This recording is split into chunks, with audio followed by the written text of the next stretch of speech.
لە بەرامبەر هەوڵ و هەنگاوە لاوازەکان بۆ ناشرینکردنی لەگەڵکردنەوەی 17هەمین پێشانگای نێودەوڵەتی هەولێر بۆ کتێب لەلایەن نووسەران و کتێبخانەکانەوە هەزاران کتێب کە باز لە ژیان و تێکۆشانی کەسایەتی و سمبولی گەورەی کورد و ئیسلام سوڵتان سڵاحەددینی ئەیوبی دەکات بەبێ بەرامبەر بەسەر سەردانیکارانی پێشانگاکەدا دابەشکران. زانیمان خەڵکێک بێ نەزاکەتانە هجوم دەکاتە سەر ڕەمزێکی کورد. ئێمە بەڕاستی بە ئەرکی سەرشانی خۆمان زانی هەر لە پێیجی خۆمان وەڵامیان بدەینەوە. دواتریش لێرە بە ئەرکی خۆمان زانی کتێبێکی تایبەت کەوا نزیکەی 500 دانە تا 600 دانە بوو بیکەینە دیاری لە بۆ ئەو سەرکردە بەڕێزە. کۆمەڵی کتێب لەلای ئێمە خواستێکی زۆریان لەسەر بووە. دوان لەو کتێبانە کتێبن لەبارەی سەلاحەددینی ئەیوبیەوە کە یەکێکیان چاپی تەواو بووە و دووبارە چاپی ئەکەین. ئەوی تریشان هەر لەبارەی سەلاحەددین ئەیوبیە.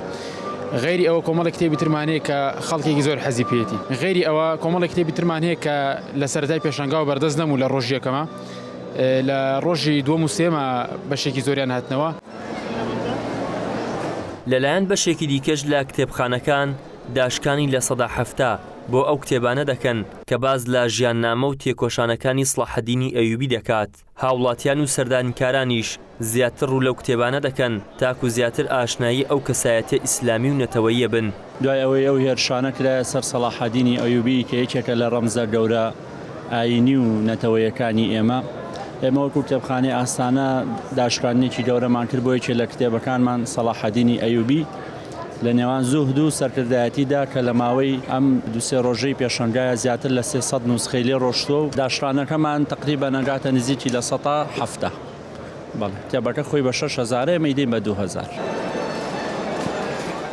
دوای ئەوەی ئاشکرا بوو یوسف زێدان نووسەری میسری بەر لەوەی بانکێشتی پێشانگای نێودەوڵەتی هەولێر بۆ کتێب بکرێت بێڕێزی با سوڵتان سڵاحەددینی ئەیوبی ڕزگارکەری قودس لە دەستی خاز دروشمان کردبوو لە ڕێی فشاری تۆڕە کۆمەڵایەتیەکان و یاساوە ڕێگیرە لە هاتنی بۆ پێشانگاکە.